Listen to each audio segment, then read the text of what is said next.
Olá, pessoal. Sou o professor Álvaro Guimarães de Oliveira e quero apresentar um trabalho para vocês. Isto é, um texto que eu escrevi e eu vou ler, e nessa leitura eu faço algumas observações que eu achar que deva fazer necessárias para um melhor entendimento do assunto que eu estou tratando, que é moeda. Moeda e inflação.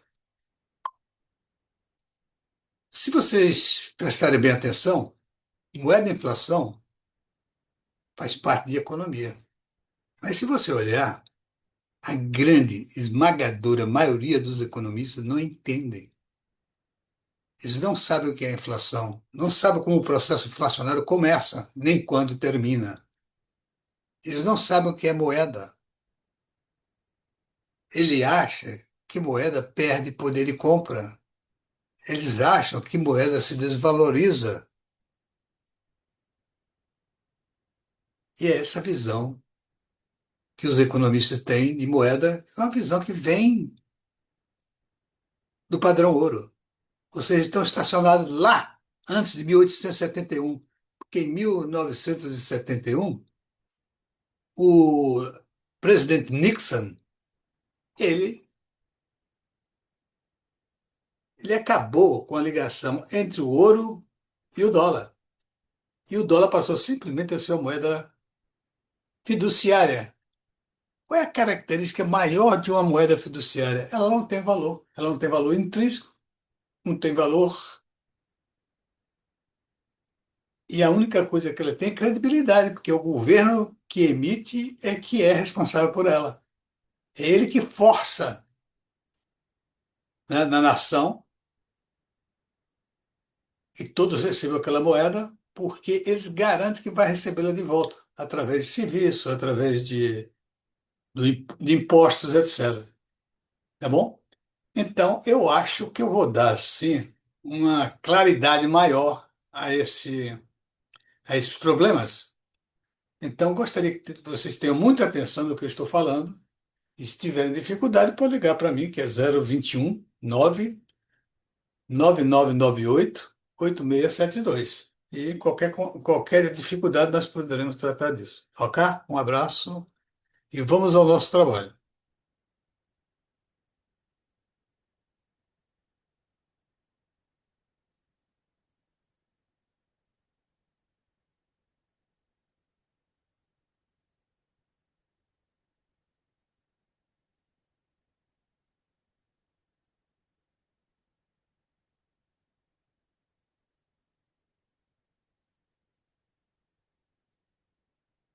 Um minutinho só que eu estou ajeitando aí para ficar da melhor maneira possível para a gente.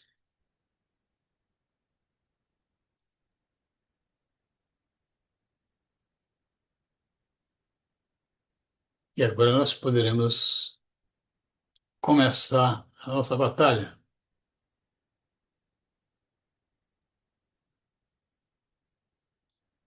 Tudo bem, vamos lá. Ah, moeda, simplicidade e clareza total. Foi escrito no dia 25/4/2024. É interessante observarmos que existe uma afinidade tão grande entre a moeda e a teoria contábil da partida dobrada, todo débito corresponde a um crédito de igual valor, que nos leva a pensar na história do ovo e da galinha. Quem nasceu primeiro? Na realidade, moeda e a teoria nasceram juntas. As operações de negócio com qualquer que fosse a moeda, ouro, prata, boi, sal, metais, pedras, etc., e até mesmo escambo, iniciaram naturalmente com débito e crédito, embora não se conhecesse evidentemente a referida teoria. A teoria da partida dobrada, a teoria da partida dobrada. Só muitos anos mais tarde, 1494, após observações constantes e contínuas, o frei Luca Paciolo chegou à conclusão que todo débito corresponde a um crédito de igual valor e registrou esta sua observação num livro sobre geometria aritmética, como a teoria da partida dobrada. Embora a teoria do débito igual a crédito, de igual valor, não tenha sido entendida completamente até hoje, e ter sido aplicada erroneamente, a contabilidade foi considerada uma ciência contábil, equivocadamente. Mas, mesmo assim, ela possibilitou uma enorme e estrondosa criação de empresas que continuará para sempre sem solução de continuidade. Há de se admitir, porém, que a aplicação errada da teoria da partida dobrada na contabilidade causou um erro que a impediu de se tornar ciências contábeis, devido à irrealidade de apresentar os ativos com contas devedoras, o que contribuiu sensivelmente para a complexidade e compreensão dos conceitos contábeis e interpretação dos números apresentados pelas demonstrações contábeis e também correções. Este erro ocorrido há mais de 530 anos. Só agora é apresentado e devidamente corrigido no livro de nossa autoria, Master em Account 5G, uma mudança de paradigma. Esse é o livro que eu escrevi, provando o erro e mostrando como corrigi-lo. Devo dizer para vocês que eu sou a única pessoa, único profissional que conhece esse erro, que sabe desse erro, mostrar como ele aconteceu e como corrigi-lo. É difícil você imaginar isso, mas são 530 anos que esse erro existe. Então, os contadores responsáveis pela contabilidade jamais corrigiram isso. Os economistas, que deveriam ser um usuário de contabilidade e conhecedores robustos da matéria, também nem sequer ouviu o bonde, o bonde tocar. Este erro ocorrido há mais de 500 anos, só agora é apresentado. Eu acabei de fazer um trabalho, o novo sistema contábil. Porque o sistema contábil que está sendo usado agora está errado. Errado por causa desse erro. E mais outro erro, a provisão para devedores duvidosos, que é um erro boçal. E ninguém fala. Contabilidade é uma ciência abandonada. Os contadores deveriam tomar melhor conta dessa ciência, não deixar que a ciência seja totalmente abandonada. Os bancos, os bancos não sabem contabilidade. A parte de informação de investimento para os clientes, os bancos fazem erroneamente, mostrando que são ignorantes em relação à contabilidade. E outra coisa, também apresenta os seus balanços, erroneamente, com esse erro de 530 anos. Ora, a potência econômica que serve o sistema financeiro trata a contabilidade como se fosse uma coisinha qualquer, não percebe que contabilidade é a coisa mais importante, é uma das ciências mais importantes que existe no mundo, se não for a mais. Porque se você pensa, por exemplo, em economia, a economia nasceu no ventre da contabilidade. A contabilidade não existiria, a economia não existiria se não fosse a contabilidade. E até hoje ela é totalmente dependente. Os maiores erros dos economistas são exatamente porque eles não entendem contabilidade e nem entendem a teoria da partida dobrada. Por que os economistas não sabem o que é inflação? Porque não sabem contabilidade, não sabem teoria da partida dobrada. Por que eles não entendem de moeda? Também pelo mesmo fato. Os economistas erram constantemente com a moeda e com a inflação. Moeda. A moeda é uma unidade de conta qualquer com poder de troca. Esse seu poder tem origem de garantia do governo em aceitá-la de volta e assegurar o seu curso forçado em todo o território do país emissor. Uma moeda é considerada totalmente confiável, perfeita, quando o governo a emite e aceita de volta, força o seu curso e ainda garante a sua circulação no país emissor. Existem dois tipos de moeda: moedas mercadoria e moedas fiduciárias. Moeda mercadoria são aquelas que possuiriam algum valor, mesmo que não fossem utilizadas como moeda. Elas não são mais utilizadas como moeda. O valor intrínseco dela vale alguma coisa. Diferentes mercadorias valiosas, metais preciosos, sal, gado, etc., já foram usados como moeda ao longo da história. Entre meados do século XVIII e XX, vigorou o chamado padrão ouro. Durante esse período, as moedas que eram feitas literalmente de ouro ou eram papéis que poderiam ser convertidos em ouro. Qual seria a necessidade de os comerciantes exigir ou só aceitar moeda que fosse de ouro ou papéis conversíveis em ouro? Numa palavra, confiança. Havemos de convir que não era fácil fazer negócio no início, no amanhecer da humanidade. Como confiar na avaliação de pedras preciosas, na pesagem de gado, sal, etc.? Não havia tecnologias conhecidas e com precisão confiável para isso. E, portanto, a falta de confiança era a tônica daquela época. Na época do padrão ouro, já havia um amplo conhecimento do ouro, devido, sobretudo, ao seu valor intrínseco. E, de um certo modo, os negociantes sabiam operar com mais segurança com ele. E isso gerava a confiança necessária para o desenvolvimento dos negócios com a moeda de ouro totalmente puro e papéis que pudessem ser convertidos em ouro. À medida que as tecnologias se desenvolviam, e particularmente o sistema financeiro, era também aumentada a percepção de que a moeda precisava muito mais de garantia e segurança, gerador de confiança, do que de ser lastreada no mais valioso e precioso metal ou pedra do mundo. Com o sistema financeiro altamente desenvolvido, os vendedores e compradores não mais precisam de guardar suas economias fazendo debaixo do colchão. Eles podem aplicar seus recursos financeiros no mercado de capitais à sua escolha de risco e rentabilidade. Na realidade, cheguei à conclusão que é totalmente desnecessária a moeda ter valor intrínseco, além da credibilidade, valor de reserva ou ser lastreado em qualquer mercadoria. Se o resultado financeiro das operações pode ser aplicado imediatamente no sistema bancário ou no mercado de capitais, com segurança e com grandes possibilidades de obter excelente rentabilidade. Foi assim que pensou e agiu o presidente Nixon, quando ele, em 1971, suspendeu o sistema de Bretton Woods, cancelada a conversão fixa do dólar em uma determinada quantidade de ouro. E desse momento em diante, o dólar americano passou a ser a moeda fiduciária mais procurada do mundo. Lógico, o poder militar e econômico dos Estados Unidos são os maiores do mundo e estão por trás desta confiança. E desta maneira, as moedas fiduciárias dominam o cenário econômico moderno. Todos os países do mundo, com raras exceções, a adotam como unidade de troca. Vantagens e desvantagens das moedas fiduciárias.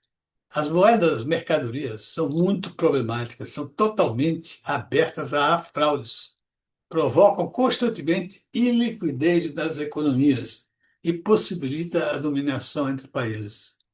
E como o possuidor de moeda da mercadoria está lidando com dois ativos diferentes, a moeda e a mercadoria, o ouro, por exemplo, ele deverá fazer uma análise muito complicada para decidir qual a melhor opção a aplicar no mercado ou ficar com ela debaixo do colchão. Já as moedas fiduciárias são extremamente simples. Primeiramente, elas acabaram com a possibilidade de iliquidez dos países que as emitem, assim como a dominação econômica via moedas mercadorias. O custo de emissão, transporte e transferência delas é bem próximo de zero, insignificante. Já em relação às possibilidades de fraude, são bastante diminutas, principalmente quando comparamos estas possibilidades junto às moedas mercadoria. E por último, como o mercado de capitais é muito desenvolvido e está em constante evolução, não existe motivo algum para se colocar dinheiro debaixo do colchão. Desta maneira, estamos livres do colchão pegar fogo ou ser roubado. A comunidade Milton Friedman, CMF, conta a história que Milton Friedman sugeriu ao Banco Central dos Estados Unidos que, para acabar com uma crise de liquidez no país, seria necessário que enchesse um helicóptero de dólares e que o ordenasse a sobrevoar os Estados Unidos e despejasse toda a sua carga de dólares. E assim foi feito. Missão dada, missão cumprida. Contudo, junto com a carga, caíram os três tripulantes do helicóptero no mar, num local muito longe da costa marítima, mas próximo de uma ilha de tamanho razoável. Os três nadaram para a ilha. O primeiro a chegar, Antônio, achou a caixa com o queijo em ótimas condições e de aproximadamente 5 quilos. O segundo Carlos, o segundo Carlos encontrou um rolo de papel higiênico. E o terceiro, o Porto, encontrou boiando nas águas do mar 5 notas de US$ 100. No dia seguinte, Porto, se sentindo muito rico, foi ao mercado e ofereceu US$ 100 pelo queijo de Antônio e esse rejeitou. Porto insistiu oferecendo US$ 100 por uma fatia do queijo. E novamente a sua proposta foi rejeitada. E então, decidido a levar um pedaço do queijo, porque estava com muita fome, decidiu oferecer os US$ 500 por uma fatia de queijo. E ele finalmente obteve a seguinte resposta: meu amigo, não insista porque não tenho interesse, nem uso para os seus dólares. No outro dia, Porto viu que o dono do queijo aceitou um pedaço razoável de papel higiênico por uma fatia de queijo. E pensou que poderia comprar o rolo do papel higiênico que pertencia a Carlos e ofereceu ao dono do queijo por uma fatia de queijo, evidentemente. Foi a ele oferecer os seus US$ 500 pelo rolo de papel higiênico e Carlos não aceitou. Então ele fez a proposta final, os US$ 500 por um pedaço razoável de papel. Mesmo assim, a sua proposta foi recusada pelo mesmo motivo oferecido por Antônio. Não tenho interesse nem uso para os seus dólares. Porto finalmente entendeu o valor dos seus dólares e passou a usá-los como, seu papel, como se papel higiênico fosse. A CMF começou a se desenvolver e muita gente foi chegando para se estabelecer nela. Mas à medida que ela crescia, os negócios efetuados na base do escambo se tornavam mais complicados e, pior ainda, estavam dificultando o desenvolvimento dos negócios. Os integrantes da CMF se reuniram para estudar a situação e buscar uma solução para viabilizar o desenvolvimento econômico sustentável da ilha. Depois de muitos estudos, discussões e reuniões, chegaram à conclusão que a primeira decisão seria a criação de uma moeda para o desenvolvimento dos negócios, na CMF. Na primeira reunião, decidiram que a moeda da CMF seria uma bola de gude, porque na margem próxima da ilha existia uma fábrica de bola de gude, sendo vendida a um preço bastante convidativo. Eles a comprariam e a transportariam para a CMF, e ao mesmo tempo proibiria qualquer tipo de negócio com bola de gude na CMF, a não ser com consentimento da direção da mesma. No final da reunião, alguém perguntou: que valor tem uma bola de gude? Quem vai querer guardar a bola de gude? Pois seria, Porto respondeu: seria a mesma dos meus dólares aqui na CMF. A única coisa que consegui para os meus dólares foi usá-lo como papel higiênico. O Carlos levantou-se e perguntou: por que o dólar é tão procurado e valorizado fora da nossa CMF?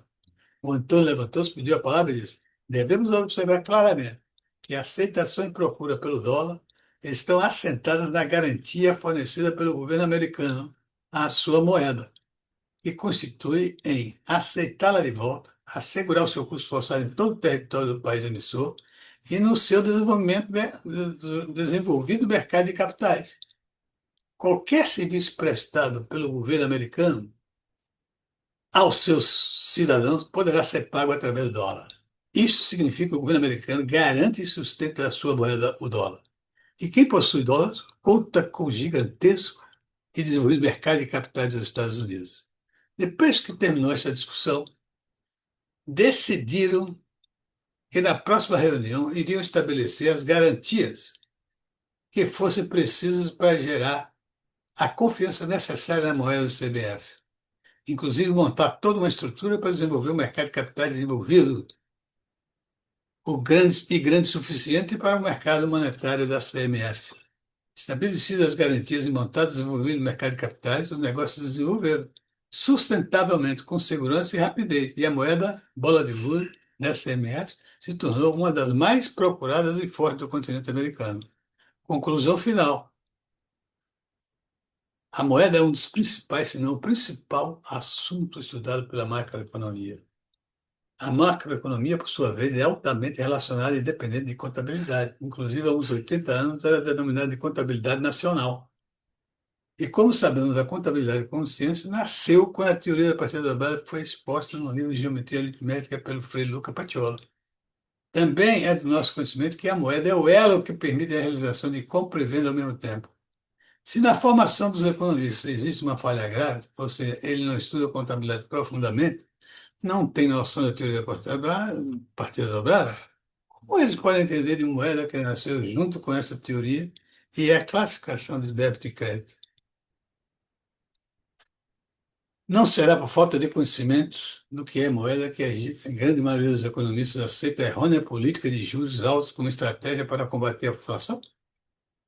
Por que será que eles não percebem que a política correta e adequada para combater a inflação é a política fiscal? Será falta de formação contábil? Por falta de conhecimentos profundos de contabilidade, acho que os economistas não estão aptos a conduzir o orçamento fiscal e a política monetária, áreas que exigem dos seus expertise em contabilidade. Os erros cometidos pelos economistas são altamente destruidores da economia brasileira e concentradores de renda. Em 2022, o Brasil tem despesa de juros da ordem de 600 bilhões. Em 2023, aproximadamente 920 bilhões.